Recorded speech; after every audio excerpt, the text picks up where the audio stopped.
So Amir is saying that they don't allow us to pray in the school. May Allah make it easy for you. Again, there is a difference between the fatwa and opinion. Me, I would take a hike. I would not stay in this country.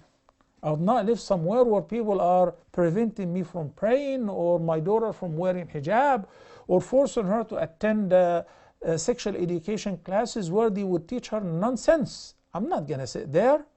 I don't care. Ardullahi wasi'ah. The earth belongs to Allah and it's very spacious, even if I end up living in the mountain.